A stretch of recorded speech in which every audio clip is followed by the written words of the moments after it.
আসসালামু আলাইকুম, স্বাগত জানাচ্ছি আরটিভির রাতের সংবাদে। আপনাদের সঙ্গে আছি আমি ফারিয়া শারমিন। শুরুতেই জানিয়ে দেব মার্কেন্টাইল ব্যাংক সংবাদ শিরোনাম।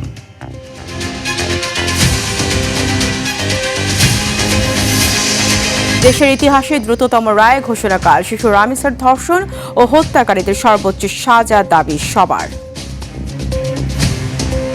যে ঘটনা ঘটেছে অবশ্যই মৃত্যুদণ্ড, এটার বাইরে কোনো কিছু চাওয়ার আর কোনো অবকাশ নেই। যেভাবে জুলুম করছে আমরা তার পাশে চাই। শোকজের জবাব না দিলে আদ্দিনের বিরুদ্ধে ব্যবস্থার হুঁশিয়ারি স্বাস্থ্যমন্ত্রীর। লাইসেন্স বাতিলের নোটিশ বেআইনি দাবি কর্তৃপক্ষের। 11 জুন সংসদীয় বাজেট পেশ, সংসদীয় দলের সভায় সিদ্ধান্ত, সরকারের কার্যক্রম দেখভালে এমপিদের প্রধানমন্ত্রীর নির্দেশ।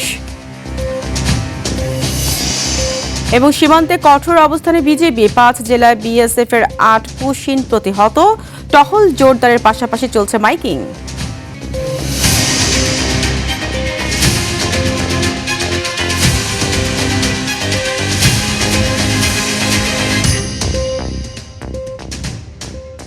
দর্শক শুনছিলেন মার্কেন্টাইল ব্যাংক সংবাদ শিরোনাম, এবার বিস্তারিত। 4 দিনে মামলার চার্জশিট এবং পরবর্তী 4 কার্য দিবসে বিচার কার্যক্রম সম্পন্ন, দেশের বিচারিক ইতিহাসে এক অনন্য নজির। বিচারের রায়ে রামিসাকে ধর্ষণ ও হত্যাকারী সোহেল রানা ও তার স্ত্রী সর্বোচ্চ সাজা চান সাধারণ মানুষ। আইনজীবীদের প্রত্যাশা, এ মামলার দ্রুত বিচার দেশের ইতিহাস নয়, বরং মামলার নিয়মিত প্রক্রিয়া হবে। জিএম মাহমুদের রিপোর্ট। যেভাবে জুলুম করছে আমরা তার পাশে চাই। ফাঁসি ফাঁসি ডাইরেক্ট ফাঁসি। কতটা ক্ষোভ হলে এমন করে কারো জন্য শাস্তি চাওয়া যায়? এটি নিশ্চয়ই নৃশংসতা ও পাশবিকতার পরিণাম। শিশু রামিসাকে ধর্ষণ ও হত্যাকারী সোহেল রানা ও তার স্ত্রী স্বপ্না খাতুনের কি সাজা হবে? বিষয়টি এখন টক অব দি কান্ট্রি। রায় নিয়ে সোচ্চার পুরো দেশ। বাচ্চা মেয়েটাকে আপনি ধর্ষণ করছে, সেটা তো খারাপ কথাই, জঘন্য কথা। তারপরে তাকে টুকরা টুকরা করা হয়েছে। পেশা জীবনের বাইরে এসে গণমাধ্যম কর্মীরাও জানালেন অভিব্যক্তি। আমাদের নিউজ তো পড়তে হয়, আমরা পড়ি, কিন্তু সাথে সাথে আমাদের সেই যে ইমাজিনেশন থেকে এর তীব্র নিন্দা আমাদের ভেতর থেকেই চলে আসতো। আইনি গণ্ডি ছেড়ে ব্যক্তিমত দিলেন সুপ্রিম কোর্টের এই আইনজীবী। আমার কন্যা সন্তান আছে। যে ঘটনা ঘটেছে অবশ্যই মৃত্যুদণ্ড, এটার বাইরে কোনো কিছু চাওয়ার আর কোনো অবকাশ নাই। মৃত্যুদণ্ডের উপরে তো আর কিছু নাই। বলেন, সাজা দ্রুত কার্যকরে বিচারের পরবর্তী প্রক্রিয়াতেও সমান গুরুত্ব দিতে হবে। বিয়ন্ড রিজনেবল ডাউট ভাবে যেহেতু এটা প্রমাণ হয়েছে, সকল আইনি প্রক্রিয়া সম্পূর্ণ করে তাকে বিচারিক প্রক্রিয়ার মাধ্যমে তার সর্বোচ্চ সাজা নিশ্চিত করা হবে। এদিকে শিশু রামিসা ধর্ষণ ও হত্যাকাণ্ড মামলার মতো দেশের দ্রুত বিচারের নজির ইতিহাস হয়ে থাকবে না, বরং মামলার নিয়মিত প্রক্রিয়া হবে, এমনটাই প্রত্যাশা সবার। GM Mahmud, RTV, Dhaka. আগামীকালের মধ্যে জবাব না পেলে আদ্দিন হাসপাতালের বিরুদ্ধে ব্যবস্থা নেওয়া হবে বলে স্পষ্ট জানিয়ে দিলেন স্বাস্থ্যমন্ত্রী সরদার সাখাওয়াত হোসেন। অন্যদিকে লাইসেন্স বাতিলের উদ্দেশ্যে সরকারের পাঠানো নোটিশ বেআইনি বলে দাবি করেছে হাসপাতাল কর্তৃপক্ষ। আইনজীবী শিশির মনির জানান, মন্ত্রণালয়ের সিদ্ধান্তের বিরুদ্ধে আইনি পদক্ষেপ নেওয়া হবে। বিস্তারিত রুদ্র রফিকের রিপোর্টে। রাজধানীর তেজগাঁওয়ে প্রধানমন্ত্রীর কার্যালয়ে স্বাস্থ্য মন্ত্রণালয়ের জন্য দেশীয় প্রযুক্তিতে অ্যাম্বুলেন্স তৈরি সংক্রান্ত সভায় সভাপতিত্ব করেন প্রধানমন্ত্রী তারেক রহমান। এতে স্বাস্থ্যমন্ত্রী সরদার সাখাওয়াত হোসেন সহ সংশ্লিষ্টরা যোগ দেন। বৈঠকের বিষয়ে বিস্তারিত জানাতে নিজ বাসভবনে সংবাদ সম্মেলন করেন স্বাস্থ্যমন্ত্রী। জানান, বিদেশ থেকে আমদানি কমিয়ে দেশে অ্যাম্বুলেন্স তৈরির সিদ্ধান্ত নিয়েছে সরকার। কথা বলেন আদ্দিন হাসপাতালের ইস্যু নিয়ে। জানান, রোববারের মধ্যে জবাব না পেলে নেওয়া হবে ব্যবস্থা। অকারেন্স তো হয়েছে, 6টা বাচ্চা তো মারা গিয়েছে। সম্পূর্ণ আইনসিদ্ধ রূপে আমরা তাকে শোকজ করেছি। আগামীকাল রবিবার বিকালের মধ্যে এরা উত্তর দিতে হবে কেন তাদের লাইসেন্স বাতিল করা হবে না। আমরা যদি সেই উত্তরে তাদের সন্তুষ্টজনক না হই, আমরা আইনানুগভাবে যতটুকুন পর্যন্ত যাওয়া দরকার আমরা ততটুকুন পর্যন্ত শাস্তির বিধান জনস্বার্থে, মানুষের জীবনের স্বার্থে আমরা নিশ্চিত করব ইনশাল্লাহ। অন্যদিকে সকালে রাজধানীর মগবাজারে একটি হোটেলে স্বাস্থ্য মন্ত্রণালয়ের পাঠানো নোটিশের প্রতিক্রিয়া জানাতে সংবাদ সম্মেলন করে হাসপাতাল কর্তৃপক্ষ। এ সময় সুপ্রিম কোর্টের আইনজীবী শিশির মনির বলেন, স্বাস্থ্য মন্ত্রণালয়ের নোটিশ আইনিভাবে মোকাবেলা করা হবে। আমরা মনে করি স্বাস্থ্য মন্ত্রণালয়ের this notice is not in accordance with law. ওটা যেহেতু একটা লিগ্যাল প্রসেস, এটি হাসপাতাল কর্তৃপক্ষ লিগ্যালি মোকাবেলা করবেন, আইনগতভাবে মোকাবেলা করবেন। যে আইনের অধীনে তারা এই নোটিশ দিয়েছেন ওই আইন অনুযায়ী এটাকে মোকাবেলা করা হবে দেশের প্রচলিত আইন অনুযায়ী। এ সময় ভুক্তভোগী শিশুদের পরিবারের সদস্যরা জড়িতদের দৃষ্টান্তমূলক শাস্তির দাবি জানান। তবে হাসপাতালটি বন্ধ না করতে সরকারের প্রতি অনুরোধ জানান তারা। এটার কারণে একটা বড় প্রতিষ্ঠান বন্ধ করে দেবেন, এটা আমরা চাই না। রুদ্র রফিক, RTV, ঢাকা। এবার ডেঙ্গুর হেমোরাজিক রূপ ধারণ করার আশঙ্কা করছেন চিকিৎসকরা। ফলে হতে পারে রক্তক্ষরণ, এমন আশঙ্কা করেছেন স্বাস্থ্যমন্ত্রী সর্দার সাখাওয়াত হোসেন। আর ডেঙ্গু নিয়ন্ত্রণে সরকারের কর্মসূচির সফল বাস্তবায়নে জনগণের সক্রিয় অংশগ্রহণ প্রয়োজন বলে মনে করেন স্বাস্থ্য প্রতিমন্ত্রী এম মুহিত। 2 সিটি কর্পোরেশনে ডেঙ্গু প্রতিরোধে 3 মাসের বিশেষ অভিযানের উদ্বোধন অনুষ্ঠানে এইসব কথা বলেন তারা। শাকিবুর রহমানের রিপোর্ট। শুরু হচ্ছে বর্ষা মৌসুম, আর রাজধানীতে উদ্বেগ বাড়ছে ডেঙ্গু নিয়ে। নগরবাসীর সুরক্ষার জন্য মৌসুমের শুরু থেকে ব্যবস্থা গ্রহণ করেছে 2 সিটি কর্পোরেশন। ঢাকা উত্তর সিটি কর্পোরেশনের আয়োজনে ডেঙ্গু প্রতিরোধে 3 মাস ব্যাপী মশক নিধন ও জনসচেতনতামূলক র্যালির আয়োজন করে, যেখানে প্রশাসক শফিকুল ইসলাম খান মিল্টন ডেঙ্গু প্রতিরোধে কর্পোরেশনের বাইরে পরিচ্ছন্নতা কার্যক্রমে নগরবাসীকে এগিয়ে আসার আহ্বান জানান। সিটি কর্পোরেশনের পক্ষ থেকে যে কোনো বিষয় সকাল দুপুর রাত নেই, যখন তখন আপনারা যে কোনো বিষয় বলবেন, আমরা আপনাদের পাশে থেকে সহযোগিতা করার চেষ্টা করব। এতে অংশ নিয়ে স্বাস্থ্য প্রতিমন্ত্রী হুঁশিয়ারি দেন প্রয়োজনে আইন প্রয়োগ করে জনস্বাস্থ্য সুরক্ষায় ব্যবস্থা নেয়ার। জনগণের সুস্বাস্থ্যের বাংলাদেশ গড়ে তুলতে আমরা সরকারে আসার পর থেকেই নানাবিধ কর্মসূচি নিয়েছি এবং এই কর্মসূচিগুলোতে জনগণের সম্পৃক্ততা থেকে আমরা সবচেয়ে গুরুত্ব আরোপ করছি। রাজধানীর রবীন্দ্র সরোবরে 3 মাস ব্যাপী বিশেষ মশা নিধন ও সচেতনতা অভিযান শুরু করে ঢাকা দক্ষিণ সিটি কর্পোরেশন। প্রশাসক আব্দুল সালাম বলেন, দক্ষিণের 75টি ওয়ার্ডের মধ্যে 28টি ডেঙ্গুর মারাত্মক ঝুঁকিতে আছে। ঢাকা মহানগরীতে 75টা ওয়ার্ডে আমরা সার্ভে করেছি। 28টা ওয়ার্ডে হলো একেবারে অধিক ঝুঁকিপূর্ণ, আর বাকি যে কয়টা সেটা মাঝারি ঝুঁকিপূর্ণ। মাত্র অল্প কয়েকটা আছে যেখানে ঝুঁকিপূর্ণ না। অনুষ্ঠানে অংশ নিয়ে সবথেকে বেশি আশঙ্কার কথা জানান স্বাস্থ্যমন্ত্রী। বলেন, চিকিৎসকদের সংখ্যা অনুযায়ী এবার ডেঙ্গুর রূপ হতে পারে ভয়ঙ্কর। ডেঙ্গু রূপটা এক বছরে এক একটা রূপ ধরে, কোনো সময় হালকা ভাবে থাকে, কোনো সময় বেপরোয়া ভাবে হয়। যেমন এবার ডাক্তার সাহেবরা মানে ইঙ্গিত দিচ্ছেন যে এটা এবার হেমোরেজিং হতে পারে, মানে রক্তক্ষরণ হতে পারে, which is very dangerous for life. ঝুঁকি এড়াতে আগামী 2-3 দিনের মধ্যে বাড়ি বাড়ি গিয়ে ভ্রাম্যমাণ আদালত পরিচালনার পাশাপাশি ডেঙ্গুর লার্ভা পাওয়া গেলে সরকারি বেসরকারি কোনো প্রতিষ্ঠানকেই ছাড় দেওয়া হবে না বলেও জানান স্বাস্থ্যমন্ত্রী। ডেঙ্গু প্রতিরোধে শাকিবুর রহমান, RTV, ঢাকা। জনগণের কাছে সরকারি সেবার সুফল পৌঁছে দেওয়ার জন্য প্রয়োজনীয় নির্দেশনা দিয়েছেন প্রধানমন্ত্রী তারেক রহমান। এছাড়া সরকারের নেওয়া বিভিন্ন কার্যক্রম ঠিকভাবে চলছে কিনা তাও দেখভালের নির্দেশ দিয়েছেন তিনি। সংসদীয় দলের সভা শেষে সংবাদ সম্মেলনে জাতীয় সংসদের চিফ হুইপ মোহাম্মদ নুরুল ইসলাম মনি এসব কথা জানান। সাদিয়া কানিজকে সাথে নিয়ে বিস্তারিত বিল্লাল হোসেনের রিপোর্টে। শনিবার জাতীয় সংসদ ভবনে প্রধানমন্ত্রী ও সংসদ নেতা তারেক রহমানের সভাপতিত্বে সরকার দলীয় সংসদ সদস্যদের সংসদীয় সভায় সংসদীয় দলের কাছে 7 মন্ত্রী তাদের মন্ত্রণালয় সম্পর্কের 120 দিনের কার্যক্রম উপস্থাপনা করেন। এগুলোর মধ্যে রয়েছে শিক্ষা, স্বাস্থ্য, পরিবহন, জ্বালানি, আইন, স্বরাষ্ট্র ও পানি সম্পদ। সভা শেষে সংবাদ সম্মেলনে বিস্তারিত তুলে ধরেন চিফ হুইপ নুরুল ইসলাম। যে শিক্ষা কর্মমুখর এবং কাজ শিখাবে এবং একটা মানুষ কাজ করে বেঁচে থাকতে পারে এবং রিয়েলি শিক্ষিত হতে পারে এমন কর্মসূচি প্রণয়ন করার জন্য, এমন কারিকুলাম প্রণয়ন করার জন্য মাননীয় প্রধানমন্ত্রী কথা বলেছেন। দেশে চাঁদাবাজের কোনো জায়গা হবে না, স্বরাষ্ট্রমন্ত্রীর এমন বক্তব্যে সায় দিয়েছেন প্রধানমন্ত্রী তারেক রহমান। চাঁদাবাজের কোনো জায়গা হবে না, দেশে মাদকের কোনো জায়গা রাখা হবে না। সেই কারণে যদি কোনো মাননীয় আমাদের দলের অথবা বিদলের যেখানেই হোক না কেন, যেই লোকই মানে অসুবিধা তৈরি করবেন এরকম কার্যক্রম, তার ব্যাপারে কঠোর ব্যবস্থা নেওয়া হবে। শিশু রামিসার ধর্ষণ ও হত্যাকাণ্ড নিয়েও আলোচনা হয়েছে বলে জানান চিফ হুইপ। পৃথিবীতে এই এত অঞ্চলে স্বল্পতম সময়ের মধ্যে যে বিচার হবে সেটা হলো রামিসার বিচার। আগামীকালকে তার রায় হবে এবং 7 দিন মানে 7 দিনই। নুরুল ইসলাম বলেন, 1000 শয্যা বিশিষ্ট 5টি হাসপাতাল করতে চীনের সঙ্গে চুক্তি হয়েছে। হসপিটালগুলো আপডেটেড করা, হসপিটাল ইকুইপমেন্টস দেওয়া, এবং হসপিটালে ওষুধ সরবরাহ করা। একই সাথে ডেঙ্গুর যেন প্রভাব বিস্তার না করতে পারে তার জন্য প্রয়োজনীয় নিয়ন্ত্রণের জন্য কার্যক্রম নেওয়া হয়েছে। রোববার বাজেট অধিবেশন শুরু হবে, আর 11 জুন বাজেট উপস্থাপন এবং 15 জুন সম্পূরক বাজেট পাশ হবে বলে জানান তিনি। নেমে আসলে নামাজ পড়লাম। বিলাল হোসেন, RTV, ঢাকা। আমাদের টাইমলি শিডিউল করে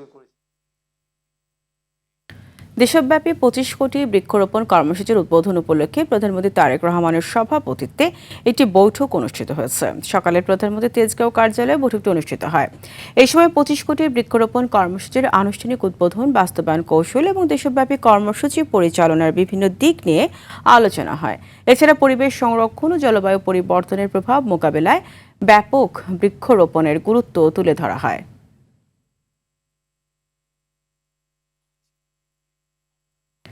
প্রধানমন্ত্রী তারেক রহমানের সঙ্গে সৌজন্য সাক্ষাৎ করেছেন ঢাকায় সফররত তুরস্কের পররাষ্ট্রমন্ত্রী হাকান ফিদান। সকালে রাজধানী তেজগাঁয়ে প্রধানমন্ত্রীর কার্যালয়ে এই সাক্ষাৎ অনুষ্ঠিত হয়। প্রধানমন্ত্রীর ডেপুটি প্রেস সচিব জাহিদুল ইসলাম রনি জানিয়েছেন, দ্বিপক্ষীয় এই বৈঠক অত্যন্ত সৌহার্দ্যপূর্ণ পরিবেশে সম্পন্ন হয়েছে। সাক্ষাৎকালে বাংলাদেশ ও তুরস্কের পারস্পরিক স্বার্থ সংশ্লিষ্ট বিভিন্ন দ্বিপক্ষীয় বিষয় নিয়ে বিস্তারিত আলোচনা হয়।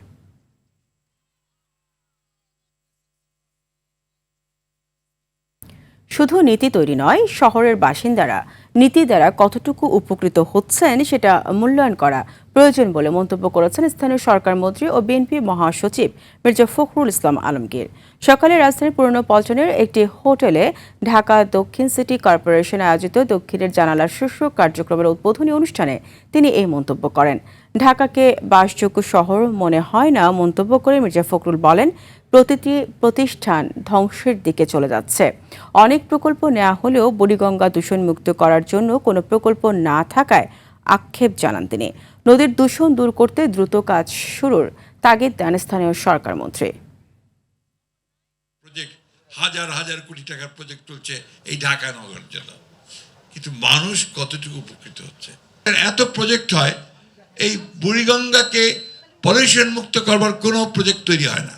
আমরা বুড়িগঙ্গাকে ঠিক করতে পারি কিনা, আমরা তুরাগকে ঠিক করতে পারি কিনা, আমাদের 12 নদীকে ঠিক করতে পারি কিনা, সেই বিষয়গুলো আমাদেরকে দেখতে হবে। বর্তমান সরকার নির্বাচনে 25 কোটি বৃক্ষরোপণের ইশতেহার দিয়েছিল, কিন্তু 4 মাস পেরিয়ে গেলেও সেটি বাস্তবায়নের কোনো উদ্যোগ গ্রহণ করেনি বলে মন্তব্য করেছেন জাতীয় নাগরিক পার্টির মুখপাত্র আসিফ মাহমুদ সাজিব ভুঁইয়া। তিনি বলেন, 25 কোটি এটা অনেক বড় সংখ্যা। আশা করি ক্ষমতার 5 বছরে সরকার সেটি যথাযথভাবে বাস্তবায়ন করবে। শনিবার এনসিপির কার্যালয়ে ঢাকা মহানগর উত্তরের উদ্যোগে আয়োজিত বিশ্ব পরিবেশ দিবস উপলক্ষে সপ্তাহব্যাপী বৃক্ষরোপণ বিতরণ ও সেমিনার অনুষ্ঠানে তিনি এসব কথা বলেন।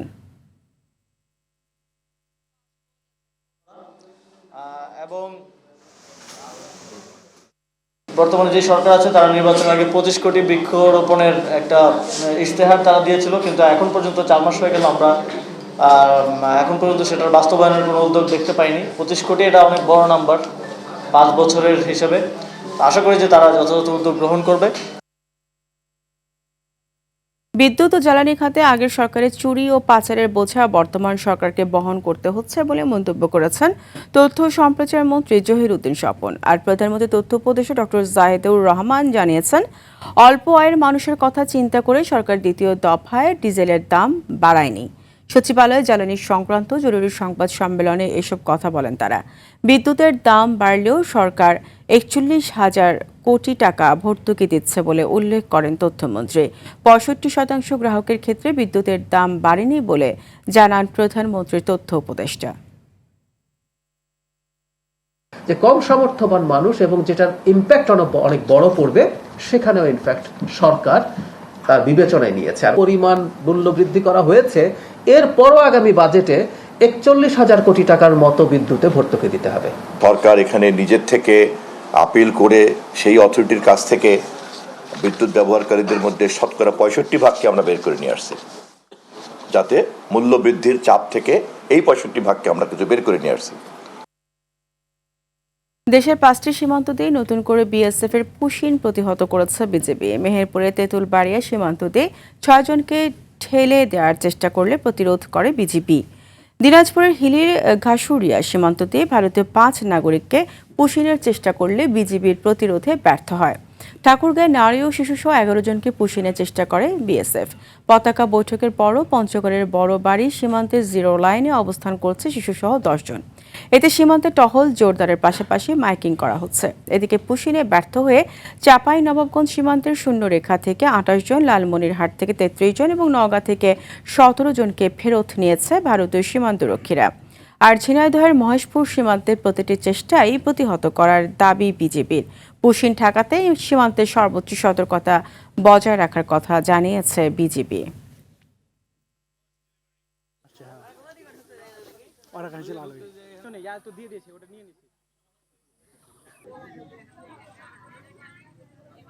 আমরা বিজেপির সাথে অনেক পাবলিক, আমরা গ্রাম মহলবাসী সবাই পাহারায় আছি।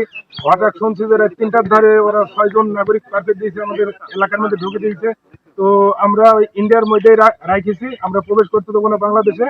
আমরা সারা রাত বিজেপির সাথে থাকি, আমাদের কোম্পানি কমান্ডার ছিল আমাদের সাথে।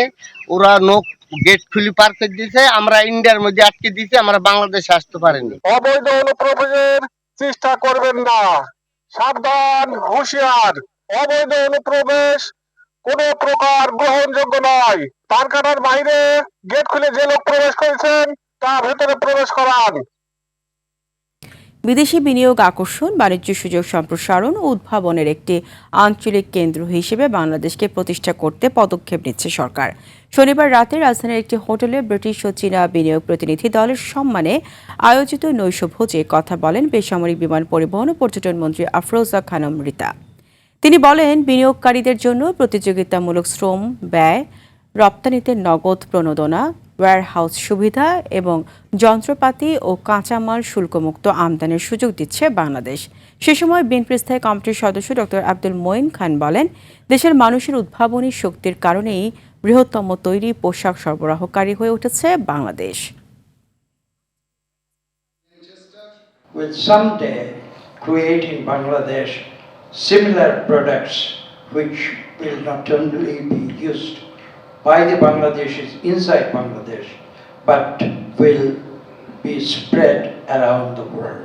Mr. Tariq Rahman, the government is taking steps to attract foreign investment, expand trade opportunities, driving digital transformation, and position Bangladesh as a regional hub for business. কুমিল্লার সদর দক্ষিণ উপজেলায় একটি যাত্রীবাহী বাসের চাপায় এক অটোরিকশার 3 যাত্রী নিহত হয়েছে। এই ঘটনায় গুরুতর আহত হন আরও একজন। সন্ধ্যা 7:30টার দিকে কুমিল্লা নোয়াখালী আঞ্চলিক মহাসড়কের রতনপুর এলাকায় ঘটনা ঘটে।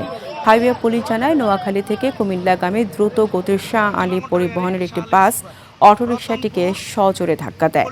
এতে অটোরিকশাটি দুমড়ে মুচড়ে যায় এবং ঘটনাস্থলে 3 যাত্রীর মৃত্যু হয়। এই সময় গুরুতর আহত অবস্থায় একজনকে উদ্ধার করে হাসপাতালে ভর্তি করা হয়েছে। এদিকে তাৎক্ষণিকভাবে দুর্ঘটনা নিহতদের পরিচয় নিশ্চিত হওয়া যায়নি।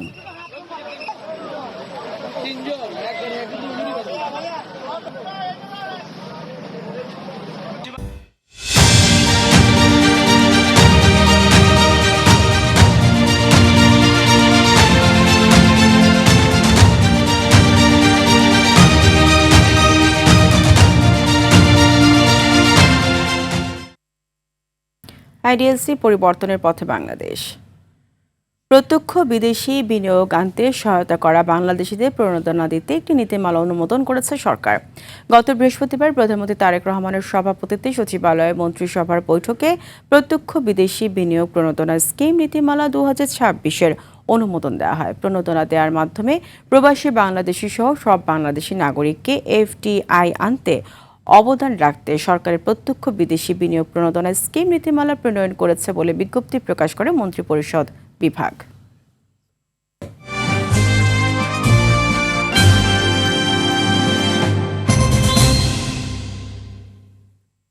ন্যাশনাল লাইফ ইন্স্যুরেন্স আন্তর্জাতিক সংবাদ। ভার্চুয়াল জগতে ম্যাগনাত্মক সূচনার পর এবার ভারতের রাজপথের আন্দোলনে নেমেছে ককরোচ জনতা পার্টি। কেন্দ্রীয় শিক্ষামন্ত্রী ধর্মেন্দ্র প্রধানের পদত্যাগ দাবিতে নয়াদিল্লির মান মন্দির যন্তর মন্তরে অংশ নিয়েছে হাজারো বিক্ষোভকারী, যেখানে যোগ দিয়েছেন যুক্তরাষ্ট্র থেকে আসা দলটির প্রতিষ্ঠাতা অভিজিৎ দীপকেও। বিক্ষোভকে ঘিরে বাড়তি সতর্ক অবস্থানে দিল্লি পুলিশ। বিস্তারিত আব্দুল মালিকের রিপোর্টে। ভারতে ভার্চুয়াল আন্দোলন ককরোচ জনতা পার্টি এবার আক্ষরিক অর্থেই ভারতের ক্ষমতাসীন দল বিজেপির জন্য চিন্তার কারণ হতে চলেছে। শনিবার দলের প্রতিষ্ঠাতা অভিজিৎ দীপকে যুক্তরাষ্ট্র থেকে দিল্লি পৌঁছানোর পর শুরু হয় এই বিশাল বিক্ষোভ কর্মসূচি।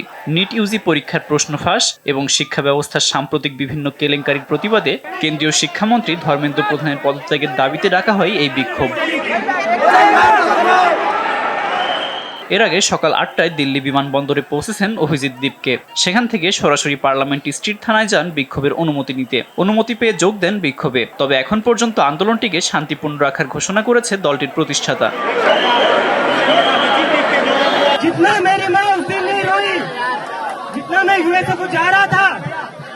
আমি যখন যুক্তরাষ্ট্রে যাচ্ছিলাম তখন আমার মা যতটা না কান্না করেছে তার থেকে বেশি কান্না করেছে আমার ফিরে আসার খবরে। তারা ভয় পাচ্ছে যে আমি ফেরত আসলে আমাকে জেলে ঢোকানো হবে। এটা শুধু আমার মায়ের ভয় নয়, প্রতিটি মা এমন ভয় পায় যে সরকারের বিরুদ্ধে কোনো প্রতিবাদ করলে জেলে যেতে হবে।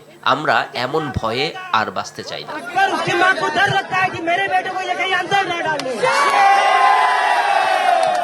দেশটির রাজধানী দিল্লির ঐতিহাসিক প্রতিবাদী কেন্দ্র যন্তর মন্তরে প্রথমবারের মতো সমবেত হয় দলটির শত শত সমর্থকও।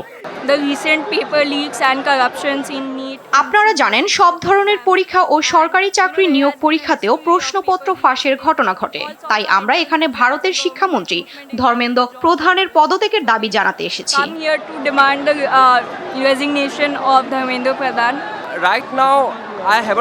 আমি এই দলটির সঠিক এজেন্ডা জানি না, কিন্তু তারা স্বল্পমেয়াদী যেসব দাবি করছে আমরা সেগুলোকে সমর্থন করি।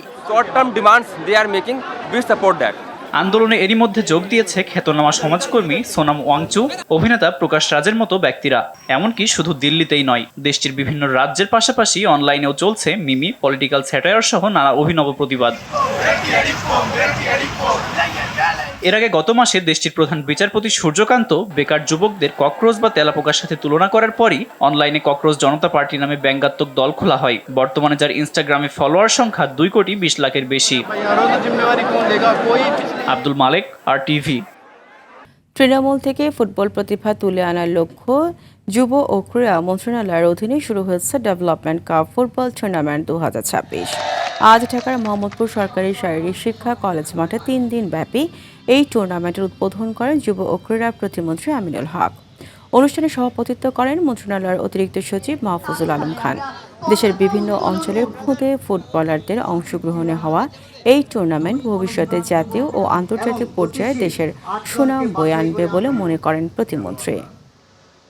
আমরা শুরু করেছি, নতুন করে স্পোর্টস শুরু হয়েছে এবং ইনশাআল্লাহ জুলাইয়ের ভিতরে আমাদের জাতীয় পর্ব, যে আমাদের যে 10টি অঞ্চল থেকে আমাদের 8টি বিভাগ এবং 2টি অঞ্চলকে নিয়ে আমরা 10টি অঞ্চলকে নিয়ে জাতীয় পর্যায়ে আমাদের ক্রিকেট স্টেডিয়ামে, ন্যাশনাল ক্রিকেট স্টেডিয়ামে যখন ক্রিকেটাররা খেলবে তখন তাদের স্বপ্নটা অনেক বেশি বড় হয়ে যাবে।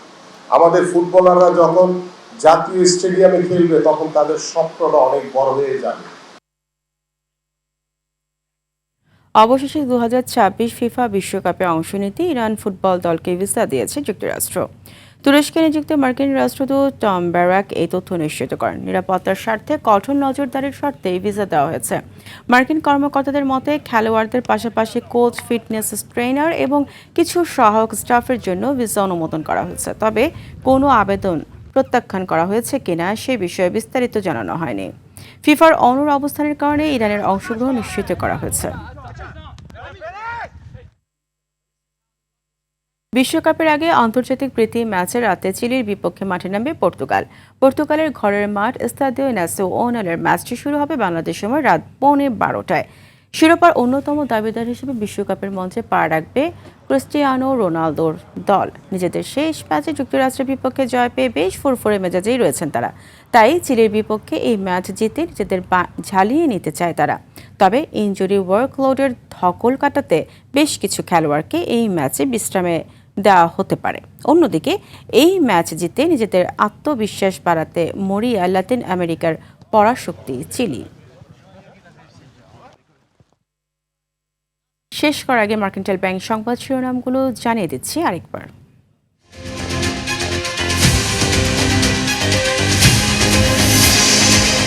দেশের ইতিহাসে দ্রুততম রায় ঘোষণাকাল শিশু রামিসার ধর্ষণ ও হত্যাকারীদের সর্বোচ্চ সাজা দাবি সবার। শোকজের জবাব না দিলে ৮ দিনের বিরুদ্ধে ব্যবস্থার হুঁশিয়ারি স্বাস্থ্যমন্ত্রীর। লাইসেন্স বাতিলের নোটিশ বেআইনি দাবি কর্তৃপক্ষের।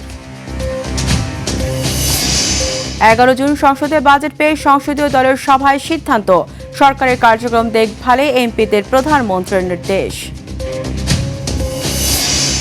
এবং সীমান্তে কঠোর অবস্থানে বিজেপি, 5 জেলায় বিএসএফ এর 8 পুশিন প্রতিহত, টহল জোরদারের পাশাপাশি চলছে মাইকিং।